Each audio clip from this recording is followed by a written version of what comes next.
am a young fella that's agy and bold. In Castletown Connors I'm very well known. In Newcastle West I spent many a note with Katie and Judy and Mary.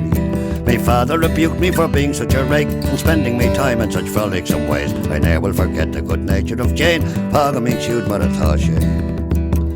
If I chance for to go to the town or at Kiel, the girls all around me do flock in the square. Some offer me porter and other sweet cake, they treat me unknown to their parents. There's one from a skating and one from the pike, and Kitty from Ireland, me heart is beguiled. Being from the mountains, her stockings are white, I'd love to be tight in her garter. To quarrel for riches I ne'er was inclined, for the greatest of misers must leave them behind. I'll purchase a cow that will never run dry, and I'll milk her be twisting her horn. John Damer of Stronal had plenty of gold, and Devonshire's treasures were 20 times more. Now he's laid on his back among nettles and stones, Paga me chewed Maratoshe.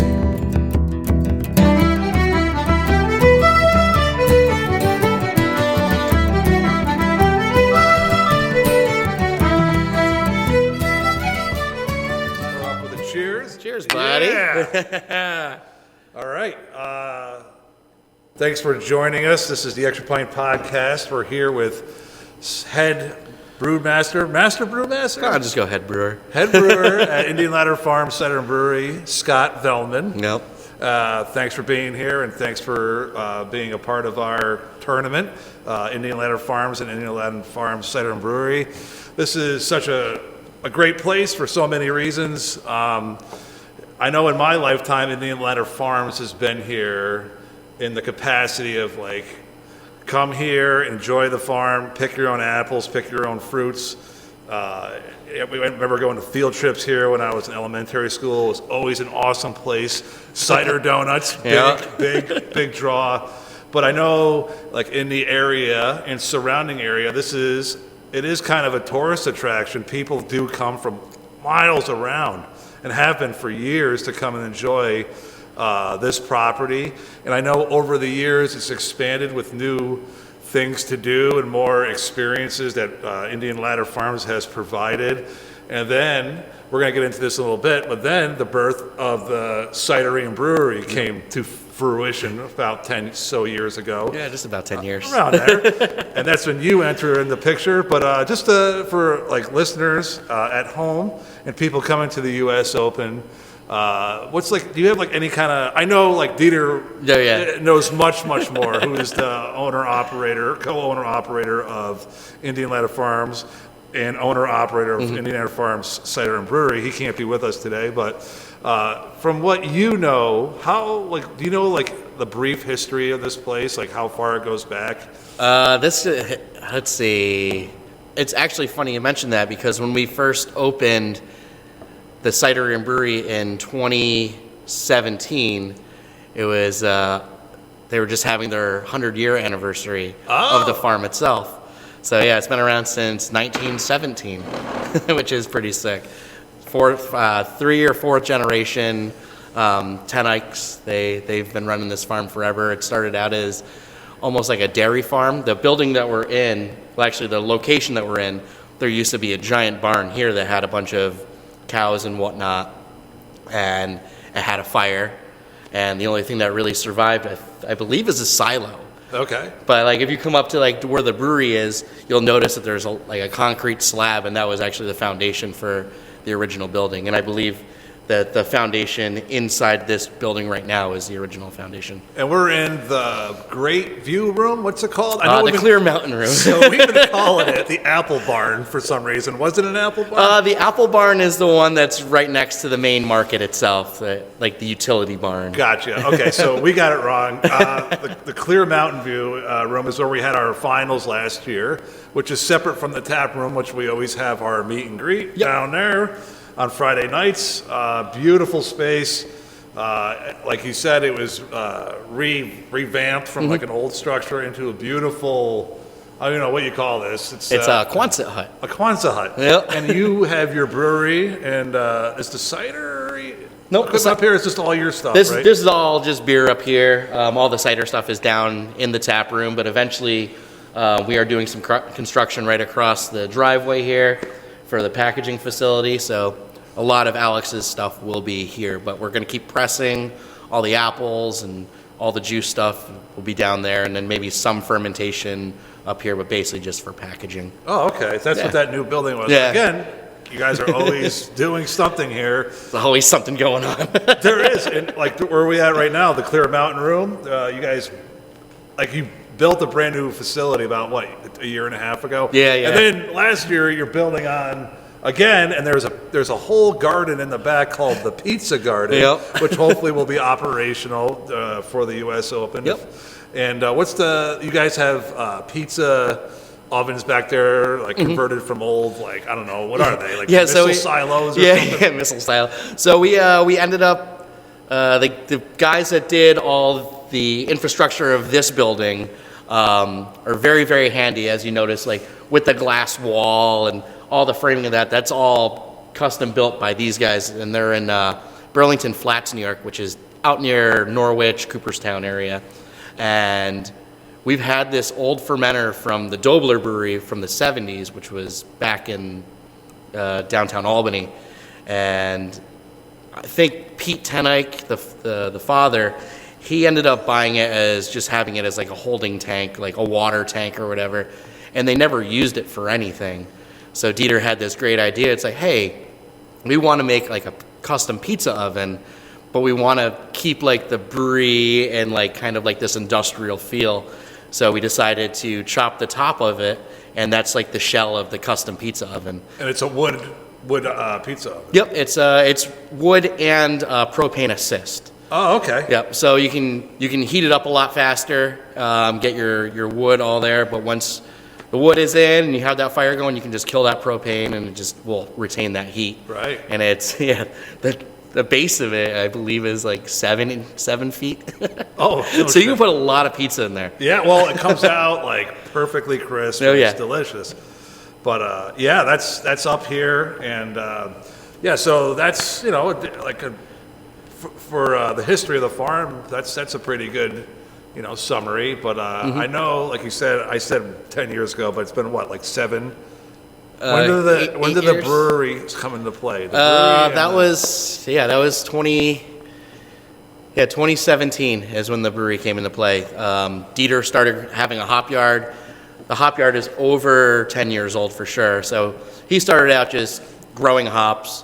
Him and his wife Lori, they ended up writing the Hop Grower's Handbook. So if anyone is interested in growing hops at home or commercial, it's a great book to check out. And that's a pretty renowned. Is it a renowned book? Oh yeah, within the absolutely. industry? Like, Yep. It's a good book for growing hops if you're interested in it. Absolutely, and I believe they're working on a volume 2, which is nice. But yeah, they started out just growing hops, and then Dieter was a huge home brewer, got into it, and he's like, oh, it'd be fun if I could start a brewery, and like we have all these apples here, it's like do a brewery and cidery. So we started out on like a little 3/4 barrel system, which is about 25 gallons, if that. So started messing around with that, and he wanted to expand it, of course, because he always likes to just keep taking things to the next level. Sure. So he started doing a lot of collaborations with a lot of breweries in New York City, kind of getting their name out there with using their hops. Other Half Brewing in Brooklyn, their first collaboration was actually with Indian Ladder Farm Cider and Brewery. I believe they made a stout. I think it was called Farm Stout. Other half. Yep. Okay. Then now you see them everywhere. Sure. Well, that was before they were, other half. Yeah, exactly. And then, Three's Brewing Company was a big one. And then when I was working at C.H. Evans Brewing Company down in Albany, Dieter would come up with hops. And like I say, it was a very, very small system. They had a brewer that was here maybe once or twice a month brewing little bits here and there, but he had his other job too, so Sure. kind of took a lot out of his time. And go down to the pump station. He would bring hops, bring his grain, because he also grew grain here as well, and we'd do a collaboration beer. And it was fun for me because it allowed me to connect more with the farmer, because I came from a production brewing background. So you just talk to like a sales guy. And it's like, hey, I need this type of barley. And now it's like I could talk to Dieter and like, hey, we want to grow this and this, because this would ended up making a great product. Or if we want to take these hops out of the hop yard and add different hops, or get any type of experimental or USDA, or even stuff that's just in the works in New York State and with the Pacific Northwest. We were working with a hop grower and broker out of Yakima called Hopsteiner, and we actually got a lot of our root crop from them. Like some of the stuff that doesn't really grow, like not a lot of farms grow around in this area, but that's where we got most of ours, and then most of them came from like the Cornell. They'd have like a clean hop program, clean plant program, so they make sure that there's no diseases.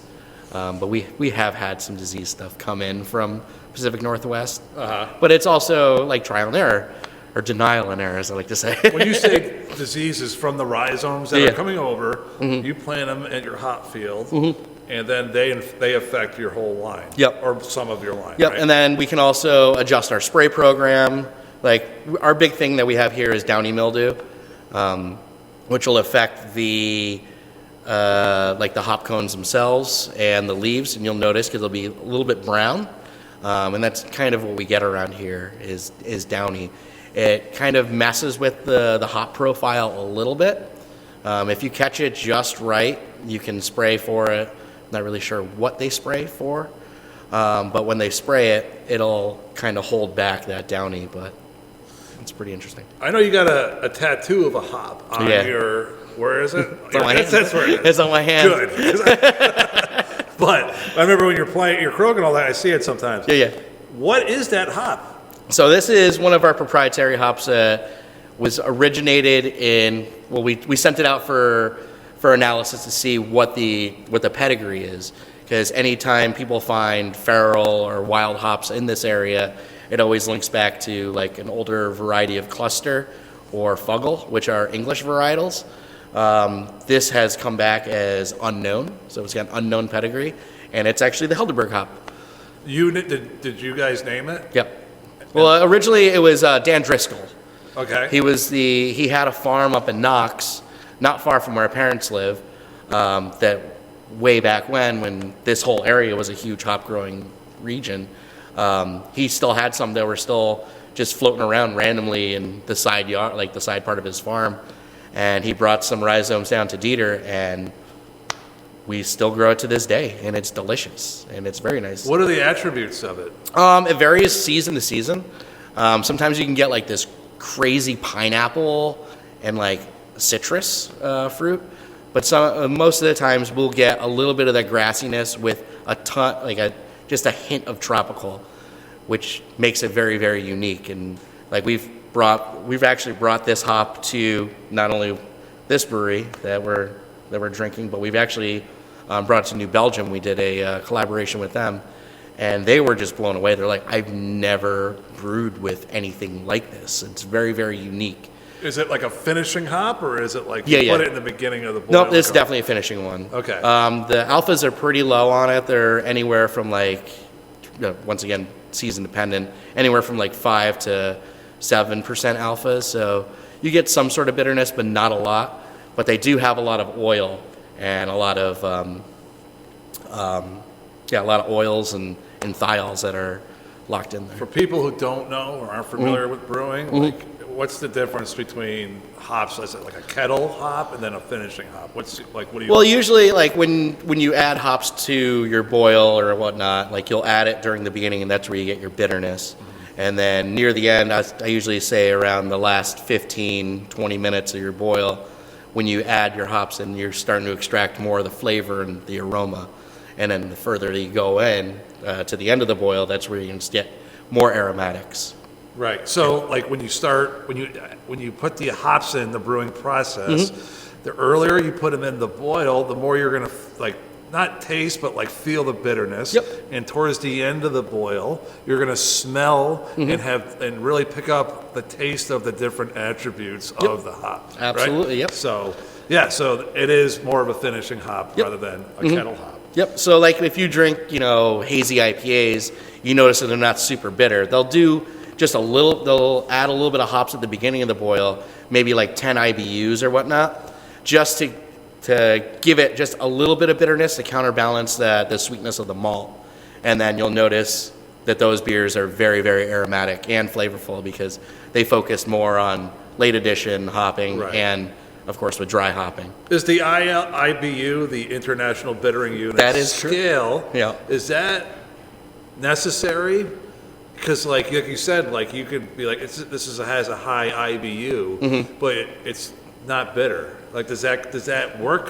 Because Yeah. of the amount of Yeah, sometimes you can get perceived bitterness out of it, because everything will look as it should on paper. Yeah. But like if you send it off for analysis, you'll notice that it's definitely a lot lower than you're shooting for. So let's get into your beers now. What did you start brewing? Like, what was your first beer that was a Scotty Velman design Oh man. here at Indian Ladder Farms? Here at the farm. Okay, good. Whew. Yeah. I wasn't gonna get into any of the further No. ones. Oh God, what was the first one I did here? Oh, it was Disco Garage. Okay. It was that was a stout. That was a very, very nice stout. I bring that back once in a great while, because originally I was just gonna call it ILF Stout because I didn't want to get all fun with the names, and and then when the brewery was down in the tap room, we had all these crazy lights there, and one of my buddies who's a sales guy for Remarkable Liquids came in. He's like, "This is like a really cool disco garage," and I was like, "You know what? That is what I'm going with the name." Nice. It was very fitting, and Was it what type of stout was it? Was it dry? Was it sweet? Or oh geez, I don't remember. I think it was pretty dry. I think you got to look at the book again and maybe just resurrect it and see. Right? I could. So, and I will get back to your beers. Yeah. And I forgot to ask you, like, is this brewery considered a New York State farm brewery? Yes. And what does that? How do you guys qualify, or what are the parameters of a farm brewery? Okay, so when the law first came out, and I believe that was 2015, 2016, because that's when you started to notice a lot smaller breweries popping up all over New York State, is because we had the farm brewery law. So at that point, you could open up a brewery, have a tap room, and make your own beer, but you had to use 20% of your ingredients had to be grown from New York State. Okay. Whether it was your malt or your hops. That was the easiest way for people to get and start opening breweries. Okay. Is that way. And now that it's 2025, was it 2021, 2022, they bumped up the requirement to 60%. And then they were also trying to get it up to 90 and all that, but we just don't have enough barley farmers in New York State to go with that. So they're still at 60. So you said on your estate, but you said now it's up to 60. But Yep. can you go to another New York State farm to buy your? Oh yeah, barley? absolutely. So it's not on your estate. No, it doesn't have to be estate. Right. Yep. Okay. But Like if I wanted to was buy- it originally for the 20%? Now that it's 60, you can go. No, outside. it's everywhere all over New York Okay. State. So yeah, we had 1886 malt. They were in Hamilton. They were a huge grower of New York State barley. And then there was also New York Craft. They're out in Batavia, out near Buffalo. And Hudson Valley Malt down in Germantown. But there's not a lot of big barley growers around New York State. You have more hop growers than anything. Who decides 60%? I don't Is know. there The law. Yeah. The county mounties. I know it's not USDA. No. Right. So No. it's a New York. Yeah, this would probably be either with the TTB, the Tax Trade Bureau, or the State Liquor Authority. Okay. All right, back to your beer. So you are one of our first U.S. Opens. I think was it? No, it was the second U.S. Open. Yep. You created the Vienna Crokinole Lager. Absolutely. And everyone loved it, and it was great. Now, tell me about your thought process through that one. Well, the Canadian folk, our lovely friends from the Great White North, That's right. they love their beer. They Sure. love their beer, and anytime that I think Canadian beer, I always think of the classic Vienna-style lager, preferably Old Vienna. Old Vienna? Old Vienna, Okay. OV. So when I decided to do that beer, I was like, I'll kind of give these guys a little touch of home and see what they think of it. It's like, oh, can he actually brew Canadian-style beer?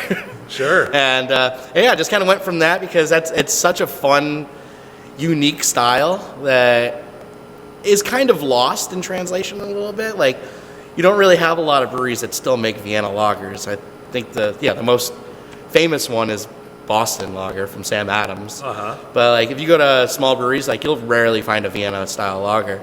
So I wanted to kind of resurrect that style and bring it back because it's nice because it has a beautiful color.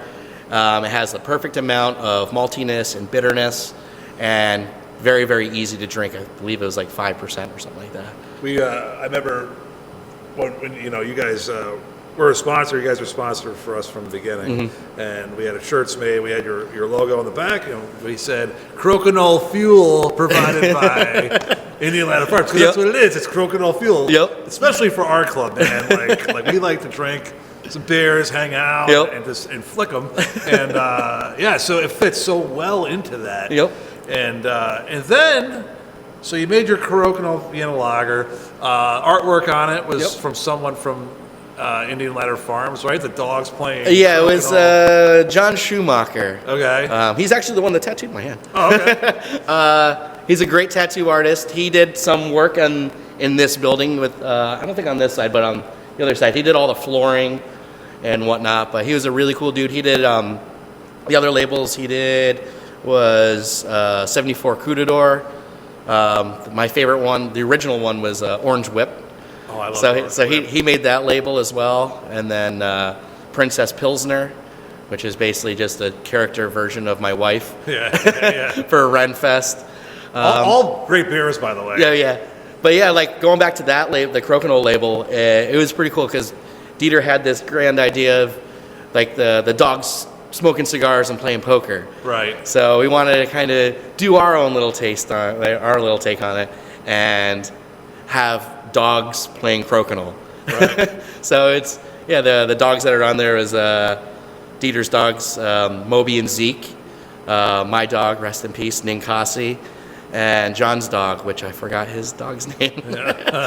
But yeah, it's fun because they're just sitting there playing Crokinole and drinking beers. And in the background, it was from the old, our down at the tap room, there was this sheet metal, Yeah, it was like corrugated steel. right. And they had the yellow poles it was cool. And later, last couple of years, you guys have been putting on the last year's champions, which is great. And that, of course, has been the Beerlings, right? So of course, but their picture gets a little bit on an inner picture frame in that picture, which I think is just great. And you guys do that, and that's added. It's an added value to win the tournament. You're going to be on a beer can. Yeah, absolutely. But then there was another beer that you made related to the U.S. Open, and that was called Titanium and Dreads, which was unbelievable. I swear it was like one of my favorite beers. Might be my favorite beer that you've brewed. Nice. Tell us about that one. Yeah, so, of course, I'm part of the U.S. Open, and so is my partner, Jeff. So he's basically the bionic man. He's had all these crazy surgeries, so he doesn't have his own parts in him anymore. He's all titanium. So he's titanium, and I'm dreads because I have dreadlocks. But yeah, we every year that we play together, I always want to have something fun. It's like, hey, if we're not going to win, at least we'll have a good time, and we have our own beer. So let's see, oh God, I don't remember how many years Jeff and I have been playing. This will probably be our third year. Yeah. No. Fourth. Third year with Jeff. Fourth year. That's right. Because the first one I had was Nasty Nate. Yeah, Nate Dogg. Nate Dogg and the V Child. That's right. We did that one. It was like a West Coast IPA with all these fun hop alternatives in there. And but yeah, Titanium and Dreads was a lot of fun because at that point I was working with a hop grower in Upper Motuar, New Zealand, Kem Egger from Egger's Hop Farm. And he loved the idea. It's like I've seen Crokinole, and he's like, and I know that you're doing like New Zealand style pilsners. He's like, I'm gonna send some hops up for you to use in that beer. Oh, sweet. So I was like, all right, cool. So free hops. So I used a bunch in there, and yeah, we're this year we're actually gonna switch up the the U.S. Open beer Okay. to Titanium and Dreads. Oh, yeah. And Titanium and Dreads is going to get a whole different beer. Okay. Which- So, all right. So, Vienna Lager, not this year. Yep. The new U.S. Open beer, is it named yet? No. Okay. To be named is going to be the Titanium and Dreads design that you had, Yep. which is amazing, by the way. And then Titanium and Dreads, Will be a different beer. it's going to be another Scotty creation. Yep. Does Jeff get any kind of collaboration points or influences on the beer? Yeah, or- like a few weeks before we brew the beer, Jeff will actually come up for the brew day and help out in the brew day. And we'll sit there, we'll have beers, and we'll start chatting like, hey, like, I'll grab a bunch of beers that have some different hops that I've never heard of, and chances are he probably hasn't either.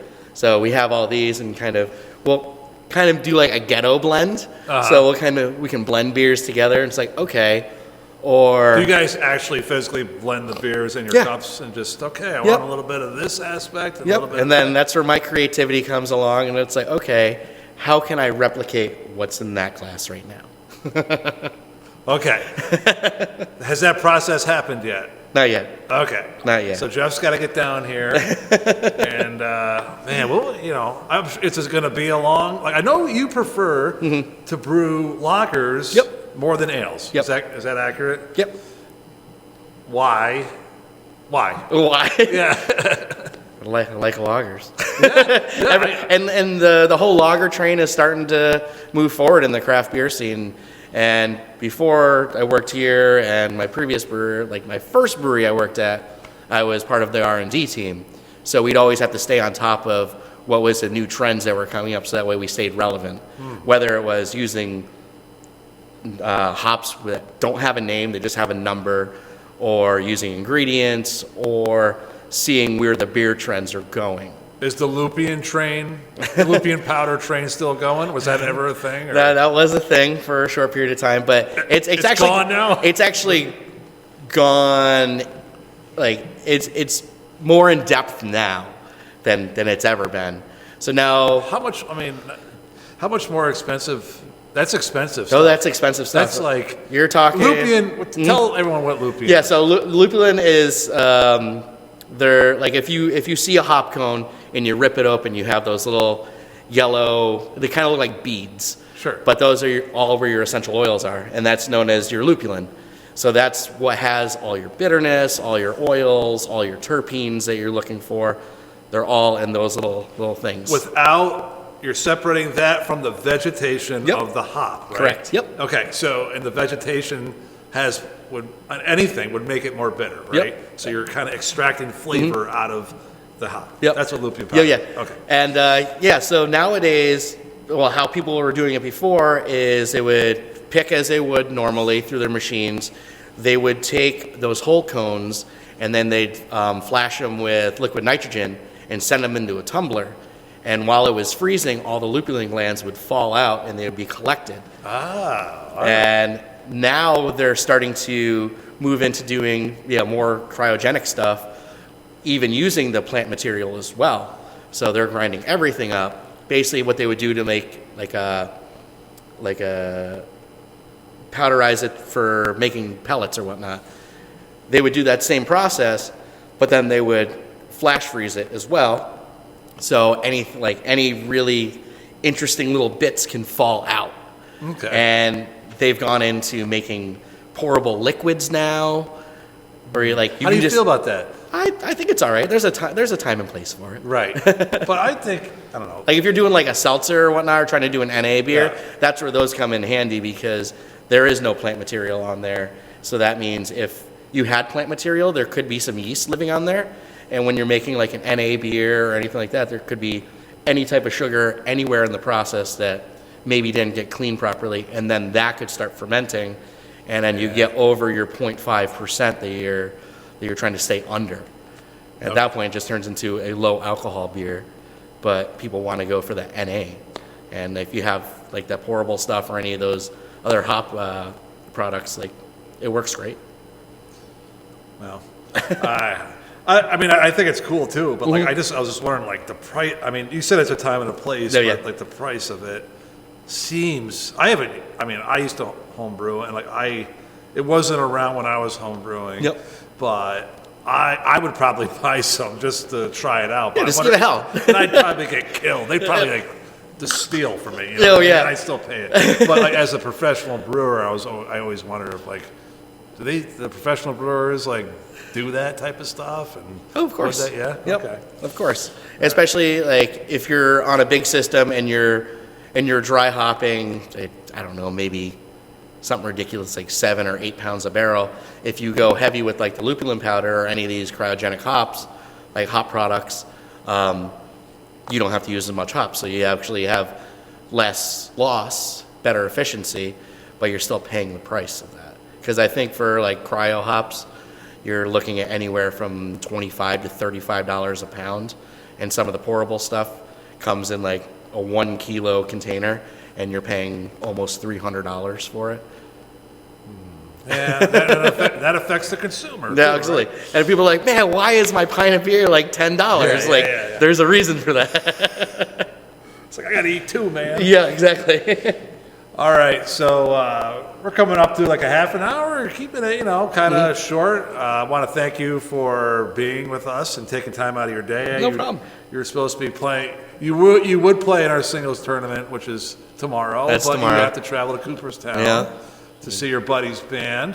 What's new? Like, what's anything special in the future with either collaborations or are you just or is Indian Ladder Farms focusing on a new line of beers? What can we expect? Yeah, so right now, our distributor is going to take beer, which is nice. Okay. They've been going pretty hard on the cider, which is awesome. We launched with them for a short period of time, especially when hazy IPAs were big, and they still are big. Right. But they wanted us to launch with 2 hazy IPAs in an IPA saturated market. So I was like, I don't know how that's going to work, but okay.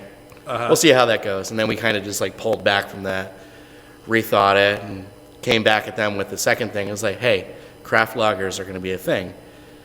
They're seeing that now, so they're actually going to take our lagers on. So right now, take on my personal favorite, Tractor, which is a Czech-style Pilsner.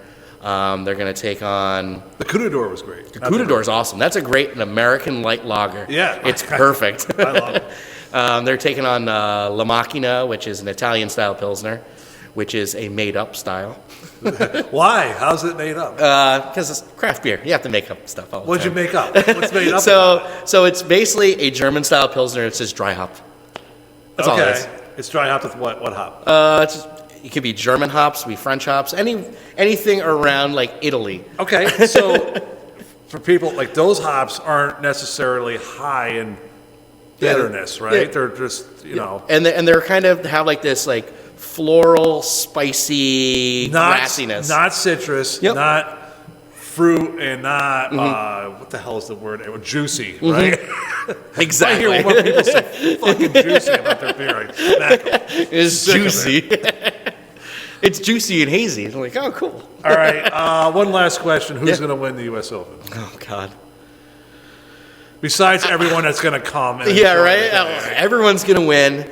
I don't know. Hopefully you guys do. Yeah. Hopefully Irish Steel. Good answer. And Good answer. And it needs to be back in the Extra Pine Crokinole Club hands. Yeah, I think. Yeah, and we'll settle for Americans. Yeah, Anyone exactly. in America. All right. Even though we love our Canadian friends. Absolutely. Scotty, thank you so much, man. No problem, Jay. Thanks Thank for having me here, and it's gonna be a fun time. It's going to be awesome. All right, take care. Cheers, man.